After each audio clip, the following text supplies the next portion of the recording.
ఏంటి ఇప్పుడే వెళ్ళావు అప్పుడే వచ్చేసావా, ఇప్పుడే వెళ్ళావు అప్పుడే వచ్చేసావా అంటున్నారు కదా.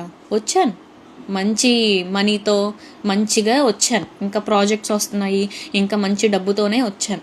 నాకు ఏ విధంగా కూడా నేను నష్టపోలేదు, ఏ విధంగా కూడా నాకు ఏం అవ్వలేదు. నెగిటివిటీ తీసుకొచ్చారు అంతే కదా. నాకు అది ఎప్పటి నుంచో ఉంది. మీరు కొత్తగా నాకు నెగిటివిటీ తీసుకురావాల్సిన పని లేదు. కష్టపడి నాకు ఆల్రెడీ నెగిటివిటీ ఉంది. మీరు ఎందుకు అంత శ్రమ పడిపోయి మీరు నెగిటివిటీ తీసుకురావాల్సిన అవసరం లేదు. చక్కగా ప్రాజెక్ట్స్ వస్తున్నాయి, మంచి డబ్బుతో నేను వచ్చాను. మరి మీరు మాత్రం కామెంట్లలోనే, నెగిటివిటీలోనే, ట్రోల్లోనే అక్కడే ఆగిపోయారు. అది నా పని, నేను అలా వెళ్ళిపోతున్నాను. నా ఇన్స్టాలో కూడా నేను స్టోరీ పెట్టాను, ఏం జరిగిందో షార్ట్కట్లో చెప్పి పెట్టా. చాలామంది సపోర్ట్ చేసి మాట్లాడారు, అండ్ చాలామంది కించపరుస్తూ కూడా మాట్లాడారు. సో కించపరిచి మాట్లాడిన వాళ్ళకి నేను ఏమీ రియాక్ట్ అవ్వను.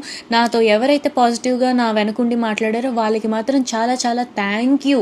ఎందుకంటే నేనేంటి అనేది చాలామంది అర్థం చేసుకున్నారు. యాక్చువల్లీ ఈ అమ్మాయి వెళ్ళిపోతే లవ్ కంటెంట్లు ఇవి ఎక్స్పోజింగ్లు ఇవే అనుకున్నారు. ఎక్స్పోజింగ్లు అది ఇది అక్కడ డ్రెస్సుల గురించి మాట్లాడుతున్నారు. అవునండి, నాకు కంఫర్ట్ ఇంట్లో నేను ఎలా వేసుకుంటానో అలా వేసుకున్నాను. ఏమైంది అంటే విప్పుకొని తిరగాల ఏంటి?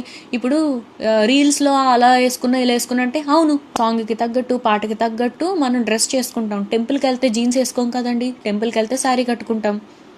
బయట ఏమన్నా పార్టీలకు వెళ్తే జీన్స్ వేసుకుంటాం. దేనికి తగ్గట్టు దానికి అది వేసుకుంటాం అంతే. ప్రతిరోజు నేను స్లీవ్లెస్లు, ప్రతిరోజు నేను చెడ్డీ మిడ్డీలే వేసుకుంటాననేసి రూల్ ఏమీ లేదు. తగ్గట్టు వేసుకుంటాము.